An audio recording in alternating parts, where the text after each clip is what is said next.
How many people here have a Pi star? Wow. Okay. How many are thinking about building a Pi star? Okay. I know the parts are hard to come by, but there are some alternatives here. What I'm going to try to do is I'm going to go through the basics of what a Pi star is and how you build it and how you configure it. So I want to do is just present the basics of Pi star and where it fits in the digital universe. And then I'll go into a little bit. I'll just run through it. I'm not going to actually build one tonight or show you the details of construction because it's very time consuming as those who have played with it know. And it's something that you get to play with continuously thereafter once you've built one. So, and that's part of the fun of it. But anyway, just give you some basics and maybe point out some gotchas if you've got any questions about quirks and things like that. Raspberry Pi is a very quirky little toy to play with to begin with, and there's a lot of gotchas in building this stuff. So, but primary emphasis for this presentation is to show you what Pi star is and what the dashboard is and what it gives you in terms of the information when you're getting on various nets and talking digitally. So we'll start out with that. What can you see up here? Well, I have to apologize. I had to convert this PowerPoint into a PDF, and I lost one of my applications on my laptop, so we're going to have to do it the hard way. So obviously, we got digital modes. Digital modes involves data and voice. Now, we're all familiar with a lot of the data stuff, FT8 and APRS and other things are strictly digital and little bits and pieces here and there. The big lion's share of digital, at least in the last few years, has been the voice part of it. As I point out down here, that it all revolves around the codexes and the AMBs. Codex is, for those who are not aware, and I wasn't fully aware until recently anyway, the codec is the process of compressing and decompressing audio.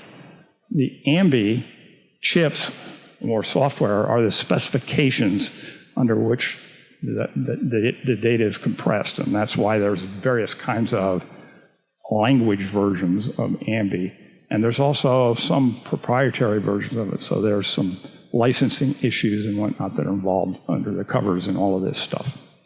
The digital modes, of course, are DMR, D-Star, Fusion, and a couple others. The big ones, from my thinking anyway, is DMR and D-Star. DMR started in Europe, and D-Star started in, I say that right, DMR started in Europe DMR started in Europe, and D-Star started in Japan. And they laid out the specifications for it. There's really two big differences between DMR and D-Star.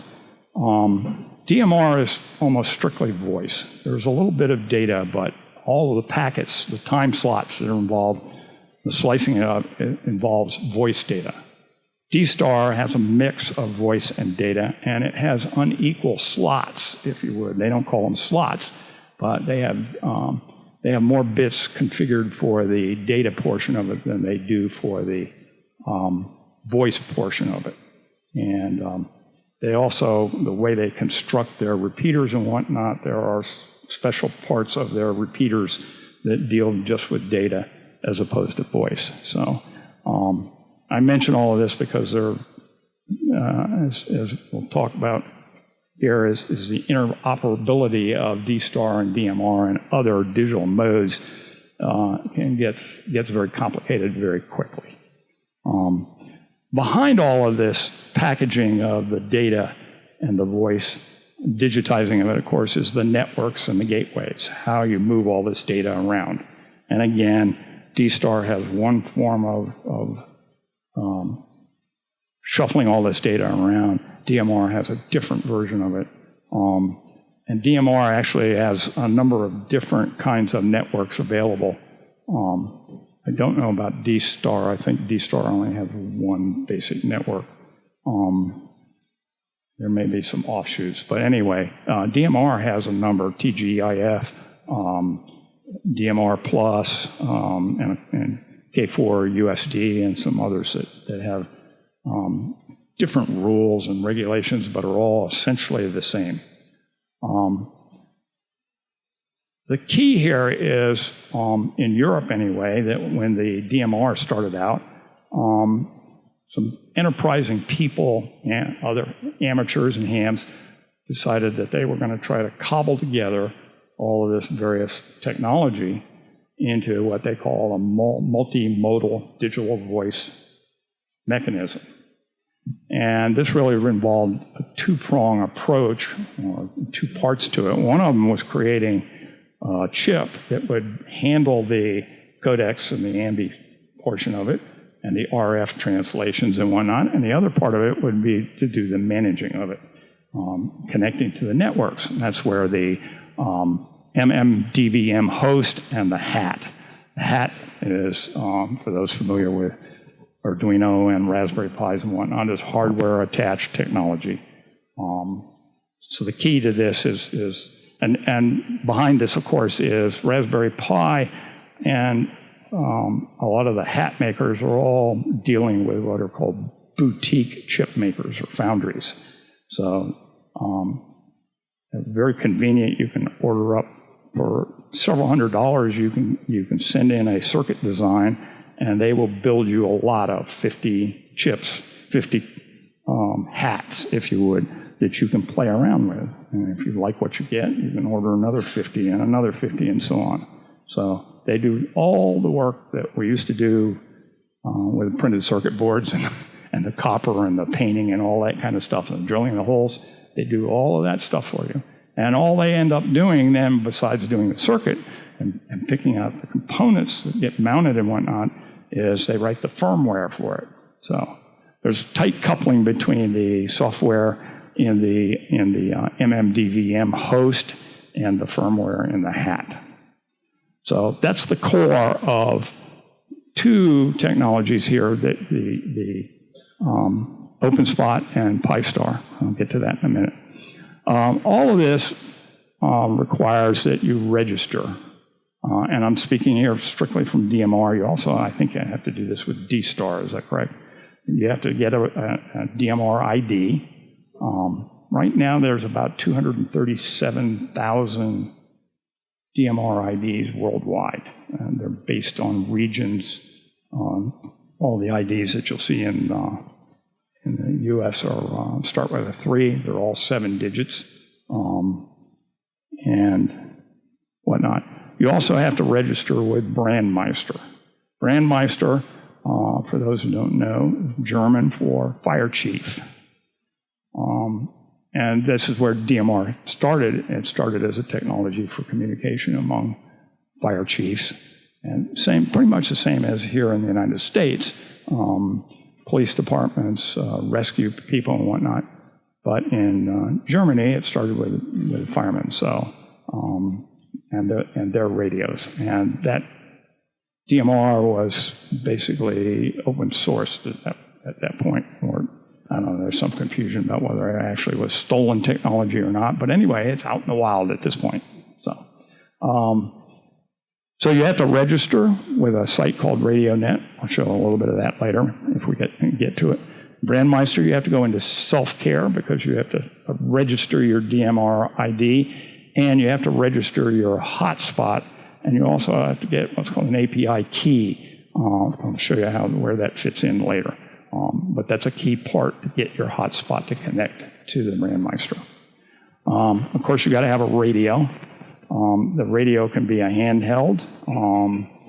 If you've got Pi-Star or OpenSpot, you're going to do, most likely going to do with a handheld. But you can also, there are mobile units. Anytone and Elenco both sell, and I think Hytera, I don't know about the others, but they sell mobile units as well. And then, of course, there are repeaters that are set up in various places. ARC has one, Bank of America. There's Alfred has one. Top of the Rock has a DMR repeater up there. There's one in Snellville. There's a couple around Atlanta.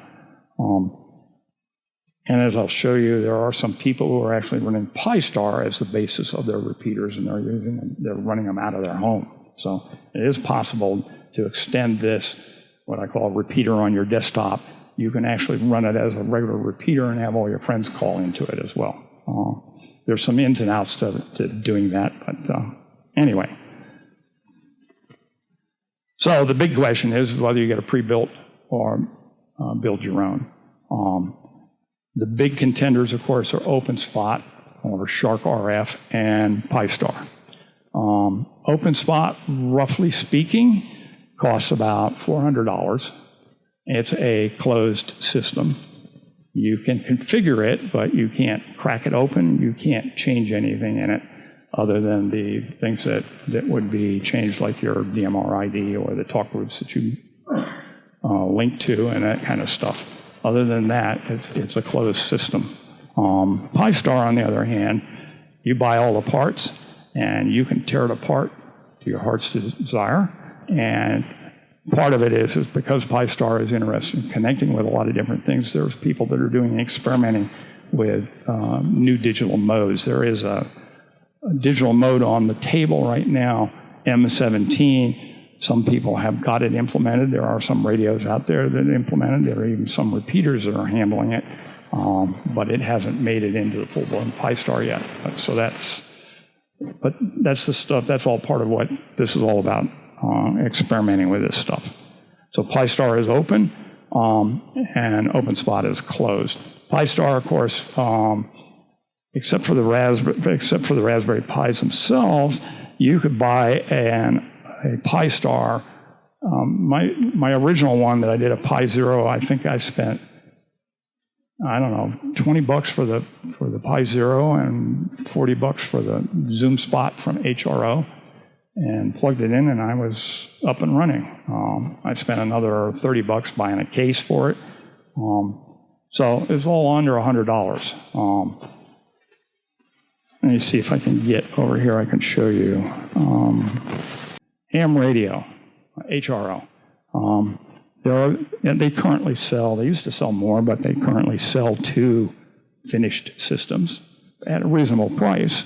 Here's the full-blown Elite, as they call it, $250, which is not bad, actually. I bought one of these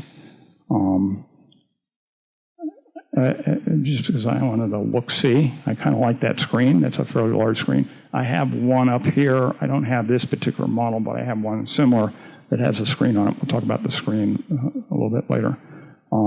The original Zoom radio, Zoom, by the way, is a group out of the UK, I believe, manufacturing. Again, they made these as a boutique foundry created these chips for them. So they're selling the Zoom Spot on a Pi Zero for $170, which is not bad considering that the Pi Zero now is probably selling for $50, $40, somewhere in there. And the case is another $40. And you get this little LED screen on top of it as well. So here's your OpenSpot. Again, it's the same kind of thing, but again, and it handles pretty much the same stuff. DMR, D-Star, Fusion. I didn't mention it, but there's some other things in here. NXDN, I don't know anything really too much about that. I don't know anybody that has those kinds of radios. P25, I don't know anything about.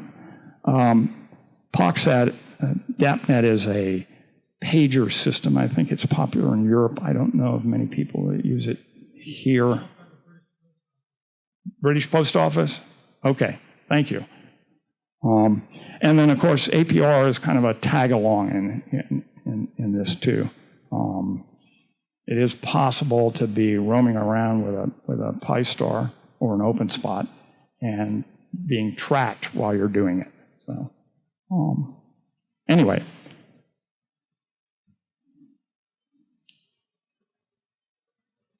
In the end, you buy one of these hotspots, OpenSpot or Pi-Star, and build it out, and you buy an appropriate radio, and what's involved is configuration, of course.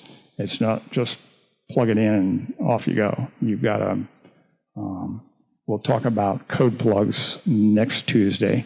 I'll go through the basics of building code plugs and try to get some folks, I'll hand out the frequency to some of these hotspots up here, and we'll see if we can get people connected up in here.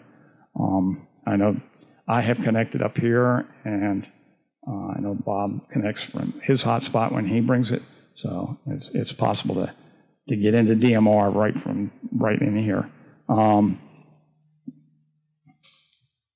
It's also talking about the code plug, the hotspot. You either have to configure the hotspot with frequencies, or you have to get the frequencies of a local repeater. Repeater book has got a lot of the listings for all the DMR repeaters and what the color codes and all that stuff is. I'm not going to go into all the details. Bob did this a while back, talking about the details of DMR, the color codes, and all of that stuff. So building your own basically involves the construction of it, and then the configuring and connecting, and then, of course, the communicating. Briefly go through this. For the Pi-Star, you're talking about Pi zeros up to Pi 4Bs. My recommendation is you do either a Pi 02W, which has 4 CPUs instead of 1 CPU, so it's a bit faster. It also has a much more powerful Wi-Fi on it. The 3 and 4s, Pi 3s and 4s, when you can find them, and they should be coming back online the last half of this year, should be coming back into the supply chain. Or if you go to HRO, you will get that their elite one is a 4B, I believe. I should mention, too, you can also buy, there are some independent people who build hotspots for the fun of it, because they like building them, and they'll build them for people. I know some people who have bought hotspots from these independent hams. The guy that runs TGIF Network, he will build hotspots for you. They don't advertise this stuff, but if you find these guys, you can get them to build a reasonably priced hotspot ready to go. Pi-Star will also run on some other things, NanoPis and Orange Pis. There have been some conversions to other operating systems or variants of it, but there's some limitations there. And I won't talk about that. Of course, having the Raspberry Pi is only half of the equation, and the other half of it is you've got to get a hat. There are really 3 or 4 different versions of this. The ZoomSpot from HRO, they used to sell the hat independent of the Pis, but right now, as I showed you on that site there, those are combined units, so they're pretty much ready to go. All you have to do is plug them in and do the configuration, go through the configuration step, and you're off and running. Lone Star is probably the best independent hat maker that I know of. I bought several from him. Dennis is his name, David Dennis, out of Texas. Let's see if I got this. I thought I had it up here. Maybe I don't. Yeah, right here. Sorry, I did have it. Lone Star Semiconductors. He makes a solidly built hotspot hat, very well constructed. He's very convenient, and he puts in the offsets because he does some testing on them before he sends them to you. So you've got the offsets, so you know how to tune your radio to it. Every one of these, there's variations that you may or may not run into problems with between your radio and the hotspot, and that the frequencies are just off enough that you can't keep everybody in sync. So you sometimes have to adjust, and there are ways in the software as part of the configuration process of entering offsets so that you can get the things back tuned to connect each other properly. So anyway, there's basically two kinds of hats. There's a simplex and a duplex. As the name implies, you got either one antenna or two antennas. It's a little bit of a misnomer here, I think, because in some cases, I'm not sure that they can actually do duplex in the usual sense, not the way I think of it. It's more of a case of the ones with two antennas will handle two transmissions and receptions at the same time, whereas the simplex will only do one.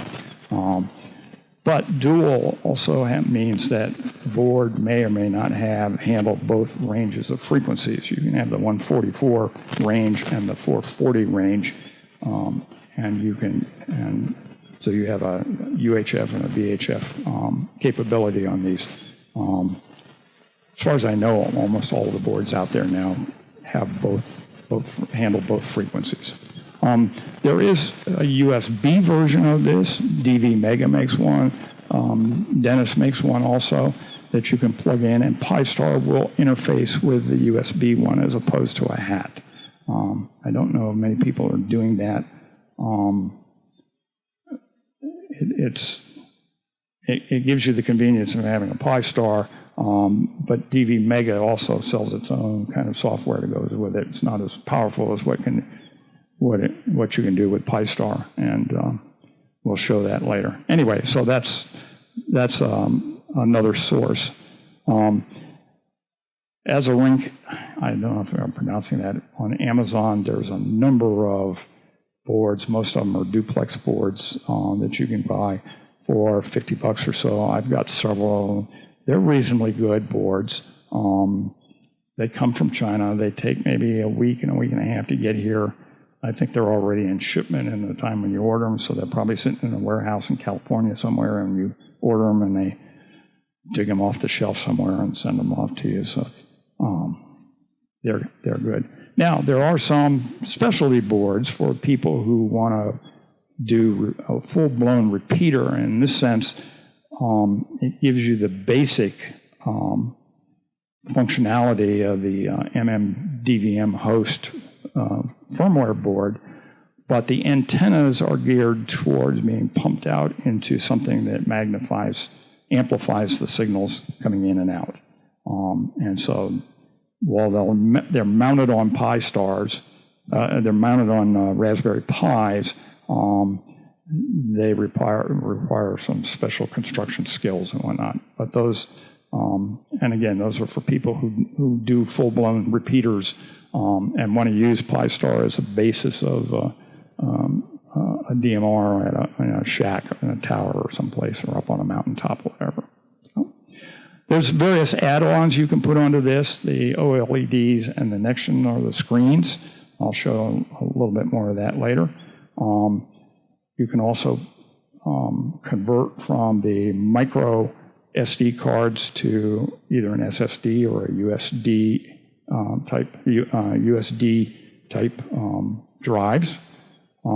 You can mount these in various cases. My recommendation is go to C4 Labs. They have, and some of the ones that I have up here, the one at HRO, both of those cases are made by C4. I'm sorry, the one with the Pi Zero is from C4 Labs. And when all of this first started out, they were the premier maker of these kinds of cases. And they make a really great set of cases at a reasonably good price. One of the ones I got up here, this big one sitting over here on my right, on the left here, cost me $40. And there's quite a lot of plastic and screws and stuff that goes into it. It takes a little ingenuity to put the damn thing together, particularly if you got sitting on a desktop and you got a cat that wants to knock the screws on the floor and stuff like that. So, you can put fans in these. That's not necessary. There are various things. These things can overheat when they get closed in cases and like that, whatnot, but there's various things you can do to keep the temperature down. You can also attach a UPS. I've got one that has a UPS. It's a set of batteries on the bottom, has a special board, and it power through that, so you can do that. You can also connect a monitor and a keyboard for special diagnostics. I've got a monitor and a keyboard up here. Somebody, I don't remember, a while ago made a recommendation for this particular little monitor here, an HDMI monitor for like $60 or so. And it's turned out to be a godsend. And so I just went out and bought the appropriate Raspberry Pi keyboard and mouse to plug into it. And so when I get into a jam with some of these things, you can look under the covers and see what the hell's going on when it boots up. The software, you don't have a lot of choice in the software. It's Pi-Star. Now, it's a customized version of Debian. There are several main threads of Linux out there, and Debian is one of them. And roughly speaking, they're divided into two forms. There's what they call the stable or enterprise version of Debian, and then there's what's called the, I forget what the other name of it is. It's the one that we use, that the Raspberry Pi folks use, Ubuntu uses, all of them use Debian in various ways. But it's along the development cycle. So you're getting, with Pi-Star, you're getting a version of Linux that's a little ahead of the curve or further up the curve, so a lot of the stuff hasn't been fully debugged and whatnot, whereas the enterprise lags way behind but has been thoroughly tested. And of course, you don't want servers that are running critical things malfunctioning on you the same way you might on a Pi-Star. These are all standalone. They're meant to be, Pi-Star is meant to be run as a black box. There isn't really any need, once you build it and configure it, to get into it, unless you happen to like getting into it. And I happen to be one of those that likes to get into it, and you'll see why. Hopefully, you'll see why shortly. So it's all a matter of just pulling all this stuff together. You plug the hardware together. You can plug it together on a breadboard basis, just strung out across your desktop, plug stuff in, get it all working, and then come back later and put it into a case and whatnot. You have to burn the image, same thing you do with, how many people use HamPi? The same kind of thing. You've got to burn it to a micro SD card or a USB or an SSD. There's various kinds of programs for doing that. The one I recommend is PiImager. Etcher, I've had some problems with recently. Win32 Disk Imager hasn't been supported for about 5 years now, but it's still functional. But I don't use it for making backups. I don't use it for burning images necessarily. If I create a backup image with Win32, I will then burn that to another USB or another microcard with Etcher or the other PiImager. Configuration, of course, is the Pi-Star. I say it's a black box. Of course, it has to connect to the internet. The internet is either going to connect with Ethernet or it's going to connect with Wi-Fi. Those configurations and a previous configuration, if you've saved it from a previous iteration, you just drop it into the boot directory while it's still on your Windows machine, and when it boots up on your Raspberry Pi, it will pull that Wi-Fi config in and also bring in the old config and redeploy it into your Pi-Star. So you get into a jam with it. That's one of the things I'll show you later. After you get it configured, you want to make a backup of the configuration, save that somewhere, and then you have that when you need to get back to it. So at that point, you just insert and boot. This is the biggest stumbling block that I had when I played with it originally. And the best way to explain this is you just have to have patience. There's a number of things that go on here when you first deploy this thing. First off, micro SD cards are really slow. And a Pi Zero is slow too, so it takes a while. And then on top of that, the Wi-Fi on Raspberry Pis is not what I would call stellar. So it takes a while for it to figure out what to connect to. and whether it can even connect to it. So I have one of these guys up here takes about 6 minutes or so to figure out that the Wi-Fi is up there. Another one will connect in about 30 seconds. Why? I don't know exactly, but it's just it's the nature of the beast. So the other thing is that when you first start it up, there's some people that have burned this onto a 128 gig USB drive. I can guarantee you it's going to take them a half an hour before they ever get into the thing, because one of the first things it does from a vanilla boot is it expands the disk drive. So that's why you don't want to build out onto a large drive. It was originally designed to be a 2 gig function on a 2 gig card. You can't find 2 gig cards anymore. You might be able to find 4 gigs, but I typically use 8 gig and 16 gig cards, and I leave it at that. And I never go above that. I don't find any reason, and even then, I'm only using, on the 2 gig card, I'm only using about 25% of that 2 gig for the operating system and all the config and all of that stuff. So I got plenty of stuff. And there's not a lot of stuff that Pi-Star generates and saves on the disk anyway, so it's not like you're going to run out of space. It does generate a lot of data when it's operating, but it puts that all in temp space in memory. So, and that disappears when you log off. If you can, you want to connect with an Ethernet, but you have the challenge of finding the IP address. So Wi-Fi Analyzer or Slitherus is another one that I use at home on my home network to find the IP addresses. You can also connect with a phone if you want, tethering. That works. I know some people do that if you can bear the expense of it. There may be some issues. I don't know if I don't know here in the United States, but over in Europe, they have a different encoding mechanism for their cell phones, and it may interfere with some of the digital data going back and forth. So, but I can't confirm any of that. Anyway, you get in and you have to configure it, and there's a whole bunch of stuff. And I'll just scroll through this, and it's easier to watch and look at this stuff on the dashboard itself. So let's get to a dashboard here. By the way, this is, I meant to show this here. This is gives you some idea. This is a very simplified look at the complexity of what's involved here when you're connecting with the gateways. Notice here, D-Star is big in the reflectors. Brandmeister is strictly an internet-based. It doesn't have a reflector. It broadcasts everywhere.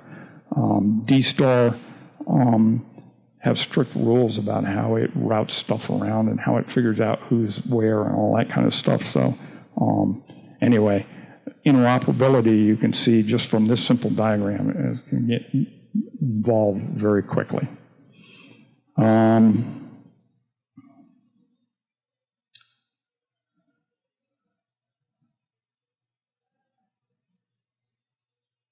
Okay, so you boot the thing up, and this is what you get. This is the first thing. All of this won't make any sense. This particular dashboard right here does not have a hat, so some of this stuff can't be enabled and whatnot. So of course a lot of this stuff is empty. The radio ID is not there. I put in a transmit frequency, but it doesn't mean anything. Configuration. This is the first thing you're going to go into.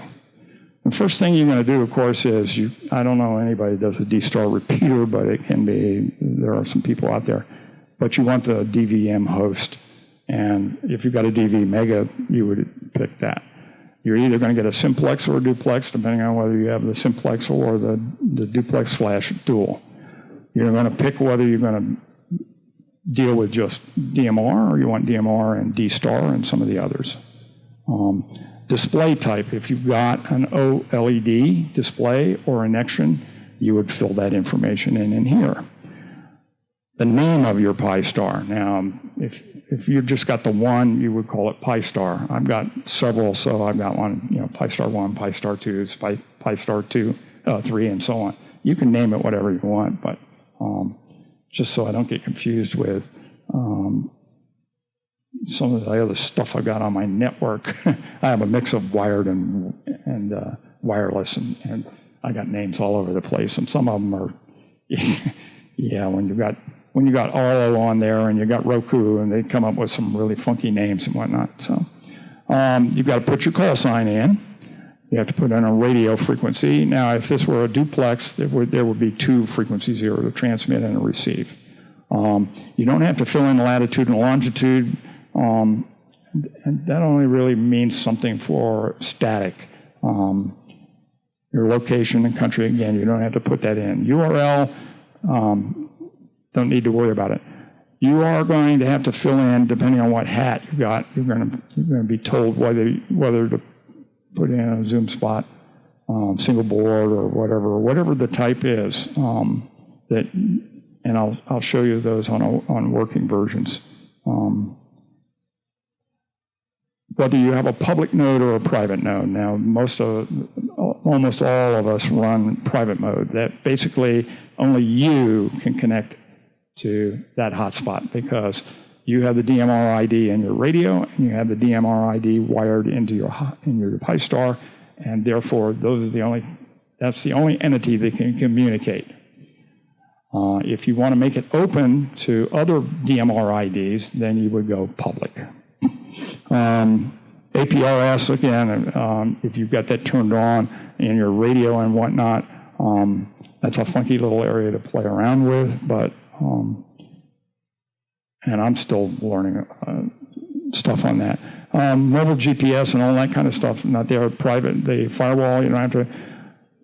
Wireless config. You have the option of creating a wireless supplement file, as it's called, and dropping it in the boot directory, and you're off and ready to go, which is what I did with this particular one. So I plugged in, created a supplement file and dropped it into the boot directory, and so when I brought it here and booted up, it connected to the Wi-Fi that's here.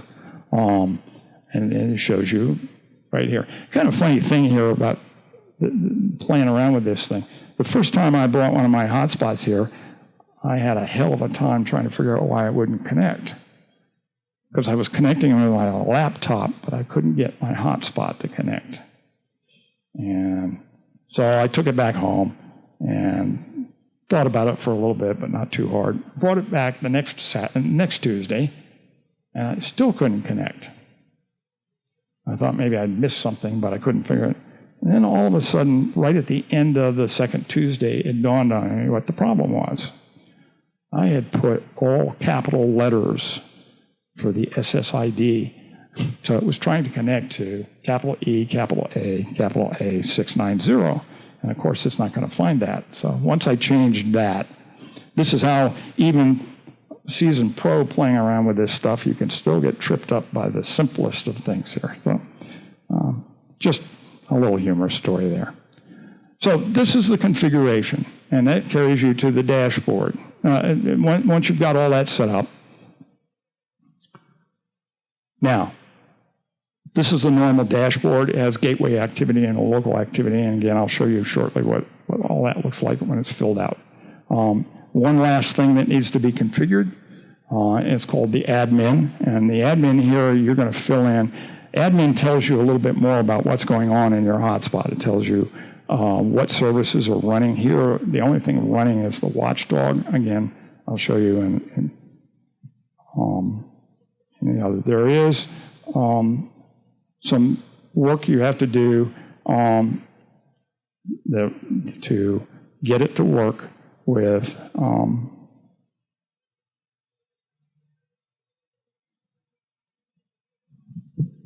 here's one that's working. You'll notice here that I've got several different talk groups. Again, this is just the dashboard. Dashboard is the gateway activity. You notice DMR is active. I'm on a DMR net.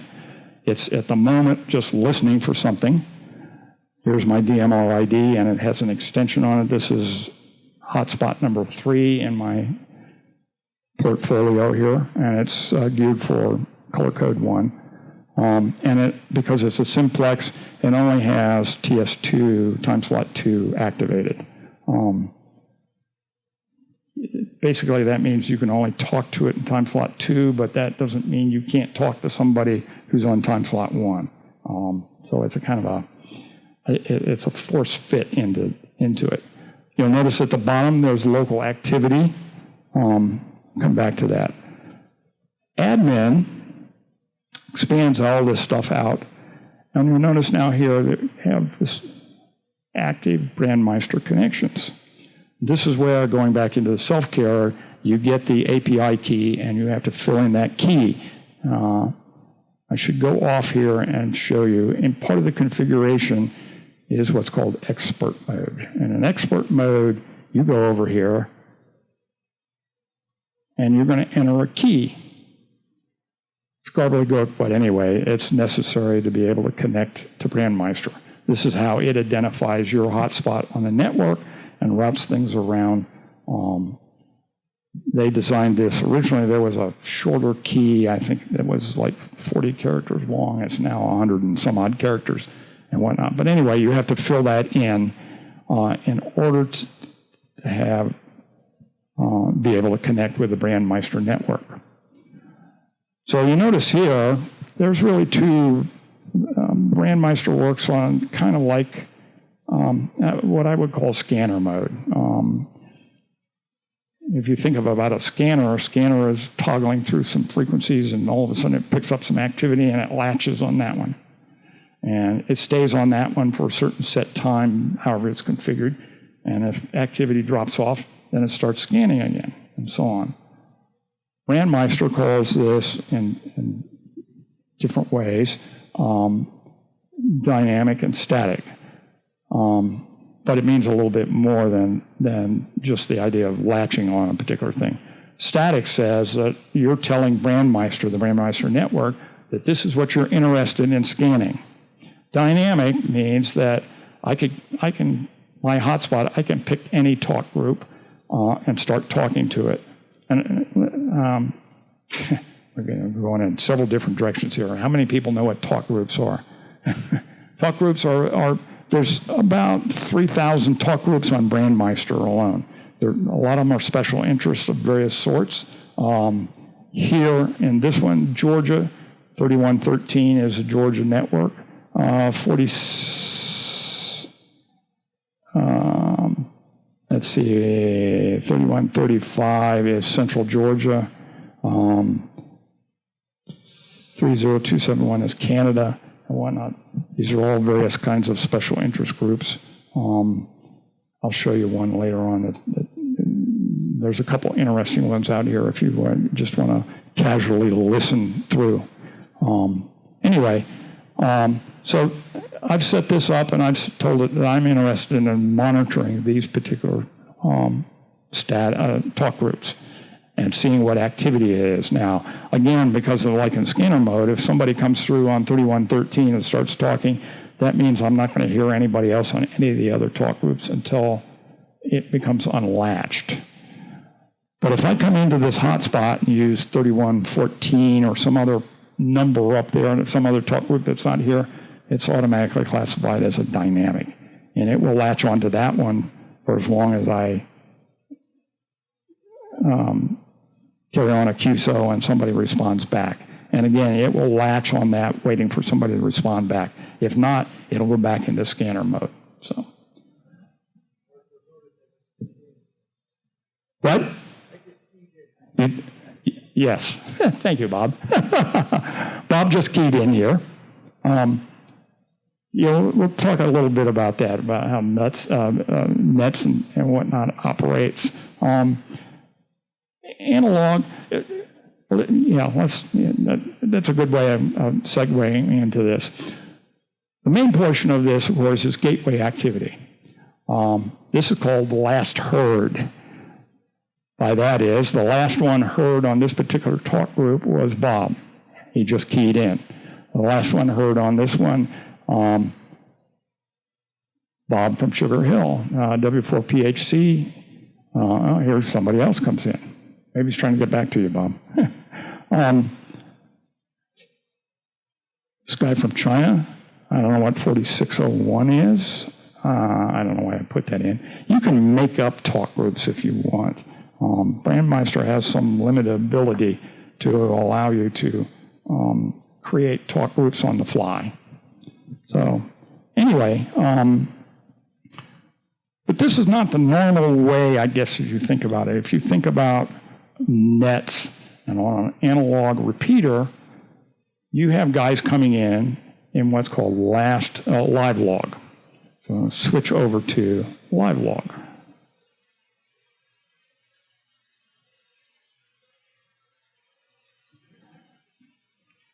So here you can see K4KIP is a DMR repeater in Kennesaw, I believe.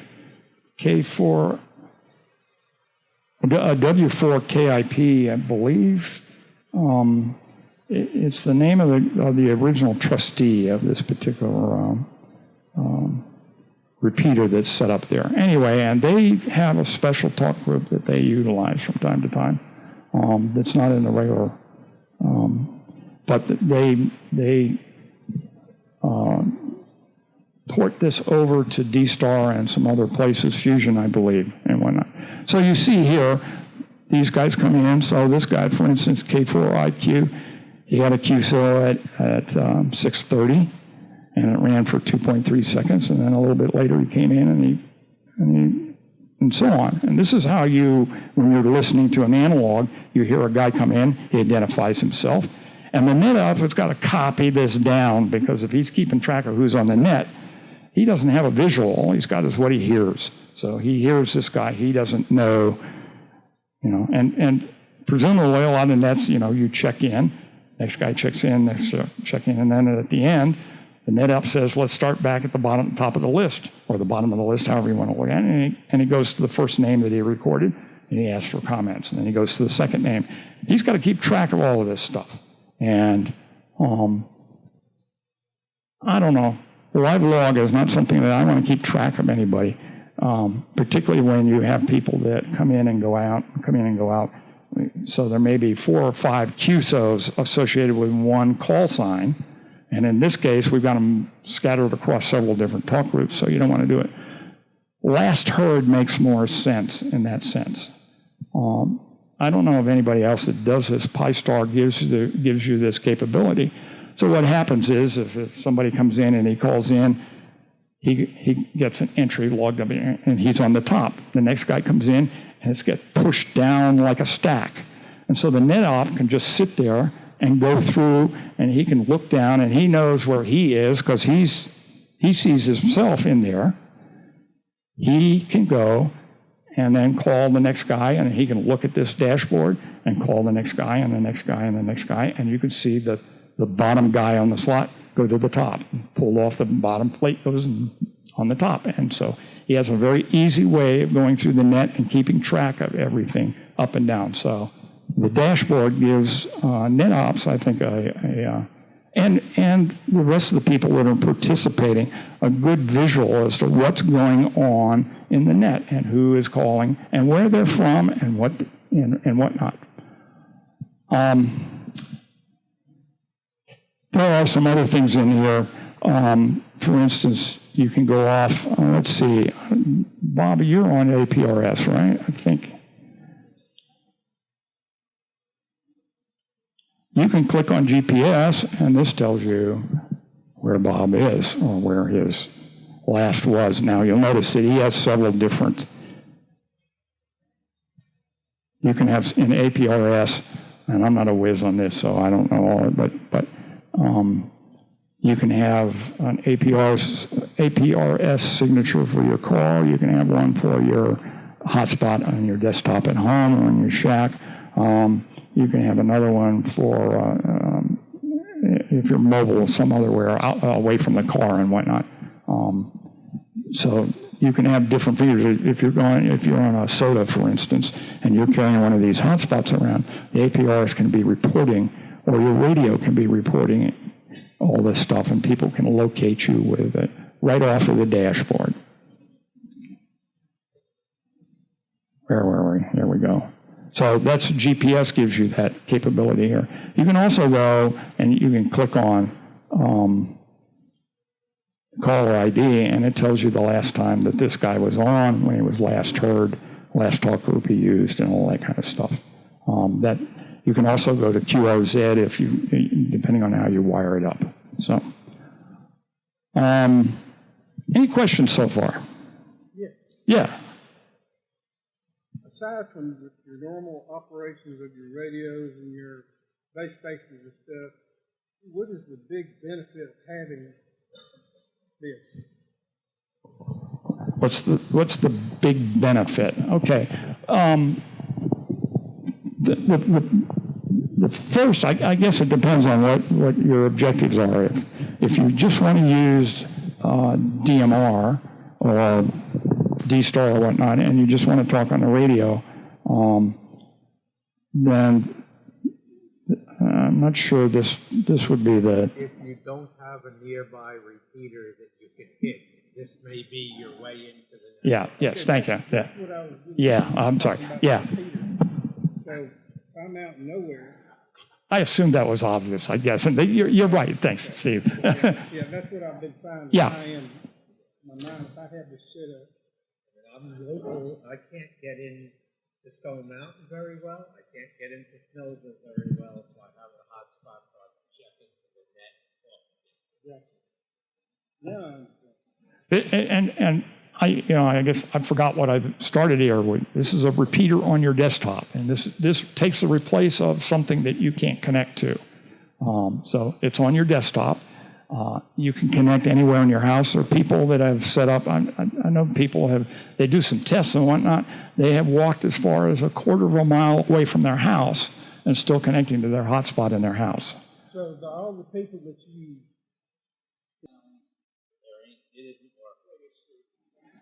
Well, and to clarify what Bob was saying, he's correct in what he's saying and whatnot. But there's some of us who would say he's kind of cheating. He's tethering his hotspot off of his phone. So as long as you have phone contact, you have internet contact, and your hotspot will be active. On the other hand, I have gone to places where I've taken my hotspot and I can't get into the the Wi-Fi at the hotel, so I'm dead in the water until I can get there, because of some log on and whatnot. So if there's no cell tower, you can't get in. Right. Okay. Yeah, In order for this program to... Wait a minute, Ricardo, he had a question for me. I wanted to find out if you use Ethernet instead of Wi-Fi, is it a direct connection? It just goes ahead and connects? You mean you're using Ethernet? Yeah. Yeah. So, I have about half of mine connected on the Ethernet. Because I have a cradle point and I can plug into the cradle point and it'll, there's quite a bit of a process to reconnect to a new Wi-Fi spot with Pi-Star. Yes. It's a lot easier, I would think, to plug an Ethernet in and just be done with it, right? You're connected. Yes. Okay, I just want to verify that concept. Now, I have a caveat to that. That's been the case for me. Like I said, I've got a mix of Wi-Fi and Ethernet hotspots. I don't know what happened, but somewhere in the last couple of weeks or so, out of the blue, I've had no trouble with my internet connection for 6-7 years now, except, maybe once a year, somebody knocks down a telephone pole or something like that and knocks it out for an hour or so, something like that, the usual kind of stuff. But recently, I have been losing internet connection. And I noticed that because my router lights, modem lights are all messed up, and I look at it. And this is when I found out that when you have multiple hotspots anyway, that the Pi-Star is doesn't necessarily have the most robust restart capabilities. So the MMDVM host program that was connecting to Brandmeister loses that connection, but it doesn't have very good retry logic in there to figure out that it's got its connection back. So I end up having to go in and doing a restart on that particular task in order to get it to go through the full cycle and get connected back up. So that's the only caveat I would have to that. But that's peculiar to my situation where I'm losing internet connection, and now that I'm tuned into it, I know how to fix it and whatnot. But it would be nice if maybe some iteration down the line, the software will add some more retry logic in there from what it's got. But that's a good question. Ricardo, you had a question. Yes. So, will I always going to need a hotspot to be able to connect DMR radio, or will you be able to do it straight through a computer? Like, for example, you have this program right there open up, and I'm sitting in my shack with my computer, having all this open, connected directly to the internet. Can I then have my radio connect? You have to connect to a repeater, okay, with the radio. Now, that repeater can be on a mountaintop, or on a bank building, or it can be on your desktop, or it can be a special attachment like a DV Mega that's plugged into your computer, because it's got the reception chip in there. And so, to answer your question.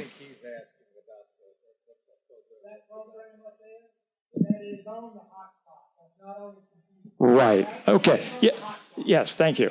I should point out, like I mentioned this before, but I didn't really want to go into it in detail and whatnot. Pi-Star is a customized version of Linux. It cannot be dropped onto, it can't be added to HamPi, for instance. It's not that kind of application. It's a fully contained, self-supporting application. And like I said, it's a black box. There's no more reason for, if you think about it, no more reason for you to be able to drop a function that's sitting in a closet on top of Stone Mountain onto your desktop. It functions up there on that mountaintop, connecting to that aerial of antennas and whatnot, and that's all it does, and that's the only thing that you can see, and it's the only thing you're really concerned about. So what you're seeing here, to drive the point home, again, it goes back to the fact that you've got a specialized hat that you married to the Pi, and with it this software. What you're looking at here is not a GUI. It's not a graphical user interface. It's not sitting on a desktop. What this is a web page.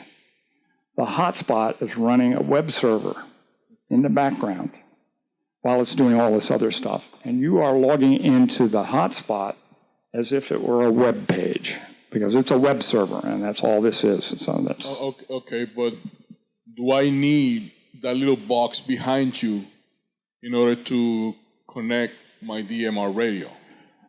Yes and no. Yes, if you want to connect at home. No, if you want to connect to the repeater sitting on Stone Mountain or Snowbird or whatever.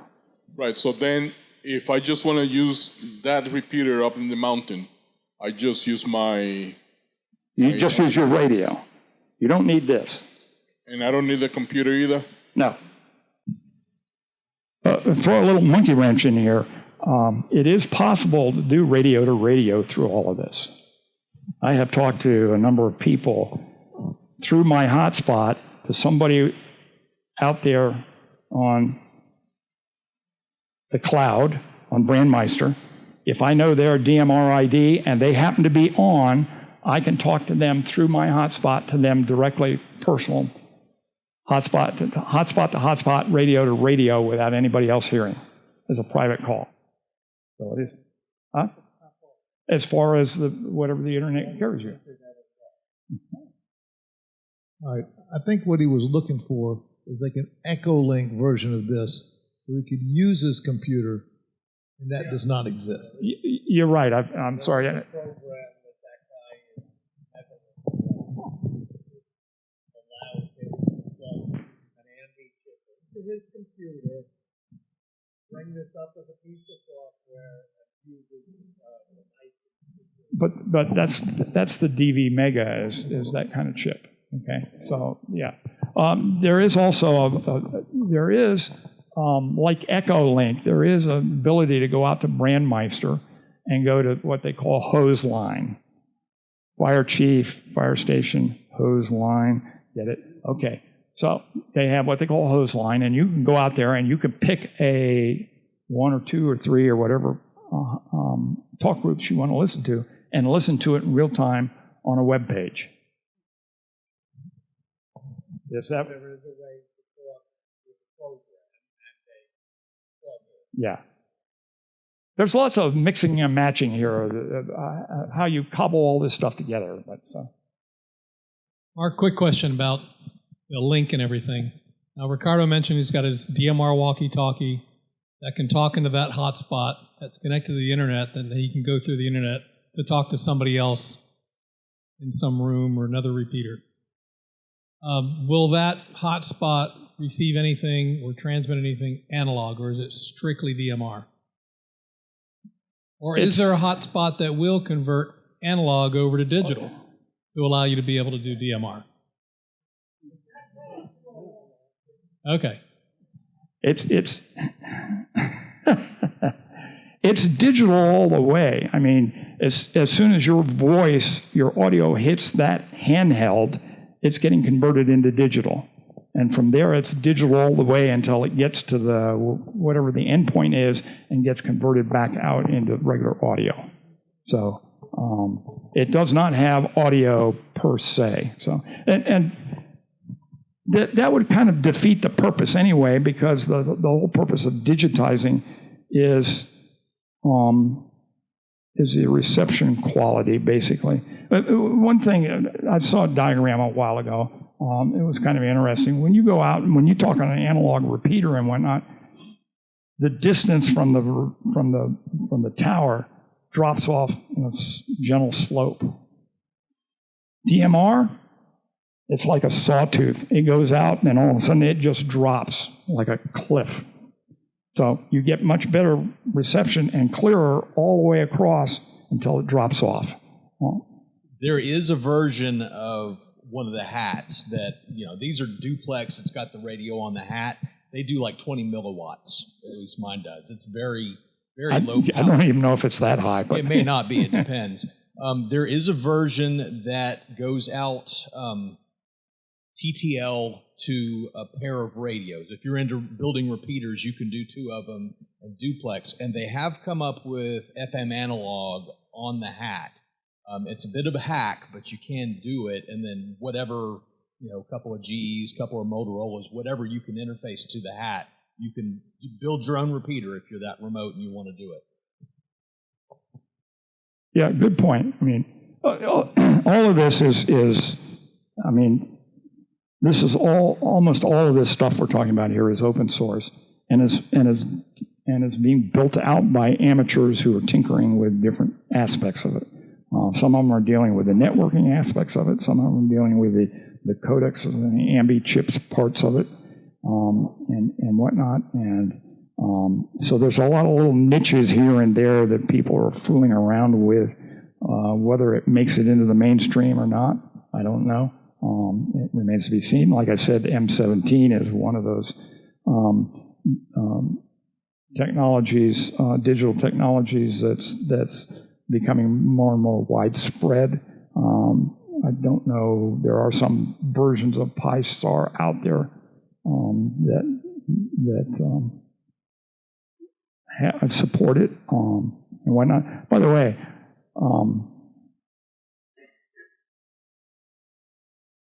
what you're seeing here is the Pi-Star, the original Pi-Star. This is their one. There have been some people who have come up with their own versions of it. So this gives you an idea. I call this the Cadillac of Pi-Star.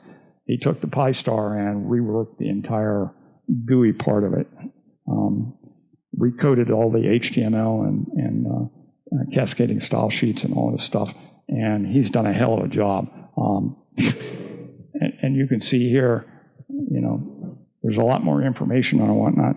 Of course, this version of it, I've been playing around with it for about 3 months now, so it's riddled with bugs and whatnot. So, but it's doable, and it's interesting possibilities.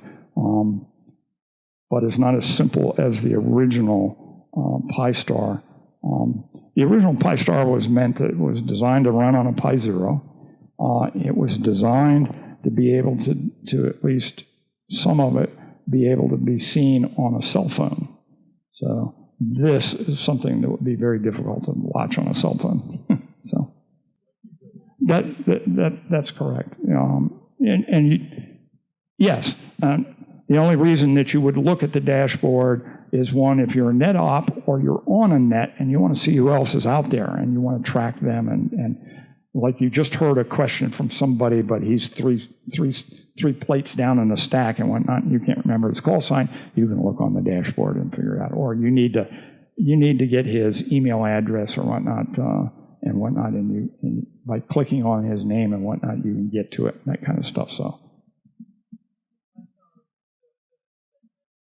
Pi-Star does do cross modes within the limitations of, like I mentioned,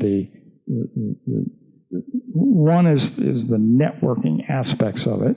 The other part of it is whether you've got data and voice, and whether the handshakes between those different ones. And then within DMR alone, there's multiple networks. There's the TGIF network, there's the DMR Plus, there's a DMR Mark network, I think. There's Brandmeister. As it gone by, yeah. K4 USD, which I know has disappeared here in Georgia, but is still very active up in places like Minnesota and whatnot, so I know people are on that. And there's some cross-feeding between them. The problem is all of a sudden now you got a situation where you got talk group 3113 on Brandmeister, but you can't talk to it doesn't port over to one of the other networks. Each of the networks only ports a subset of all the available talk groups, so there's limitations. Yes. Tonight or next Tuesday? I can, hang on a second.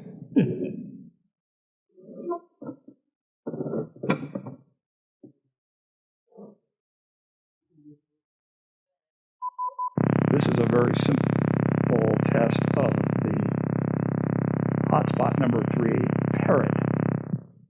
Let's see if that came through in a...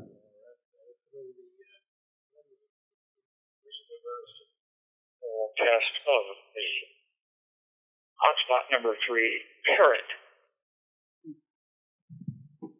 Okay, and so you can see here, that was a good question. Here's the local RF activity. That was me. If you've got this in public, you would see multiple people down there and whatnot. And up here, you see, of course, that I went out on 9990, which is the Parrot. It's a private call, and it came back. You notice it says RF versus net. So the source tells you where the data came from, whether it's from local, the RF that goes into the chip, or it's coming from the internet or the net and whatnot. Yes, I'm sorry. Yes, I recently bought one of those Zoom spots, and once I get it configured, I'll use it just privately, but I'm somewhat concerned about if these things can be hacked and if there's any risk to, I mean, it's just a little box, but it does have a radio in it. And are there steps you can take to kind of lock it down, or is it just a matter of setting up my firewall so that to prevent access from various people? That's a good question. First off, it's a very highly stripped down version of Debian. There's not much that I know that they can get at that they can hack. There is firewalls in there, and so they heavily control the ports that they're using. So somebody would have to know something about getting into it. I don't know. I haven't seen any activity on that. So it's not, and it's not something that's going to come through your radio per se. It would be coming through the internet. Yeah. And are all the connections initiated from the Zoom spot, or do some initiate from outside the internet into the box? Well,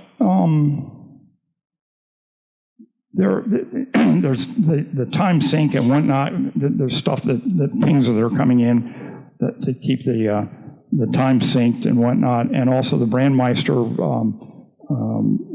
masters are sending stuff to you all the time, but they're doing it on specific ports and whatnot. So, other than that, there isn't any other general queries. The only thing I've seen that where it looks like something's hacking, and I don't, it's hard to tell.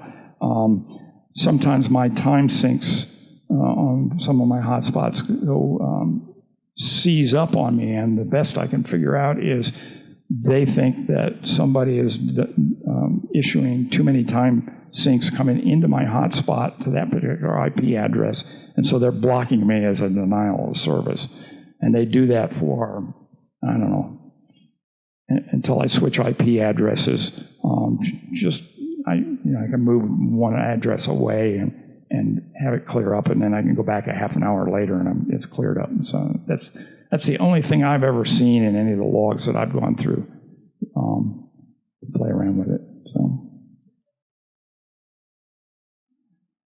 come next Tuesday, excuse me, come next Tuesday, like I said, I'm going to go over the code plug and give you some basic guidelines on how to set up your code plug to connect to a repeater, whether it's on a mountaintop or on your desktop or whatever. And at the same time, we can continue on with these discussions here, because we'll get into we'll do more live demonstrations of all this interoperability at that time. So, yeah, there's a lot here that I didn't even get to show you the net reporting and on some of the other stuff that I do, but behind the scenes here that I think is kind of neat for people who run nets and whatnot.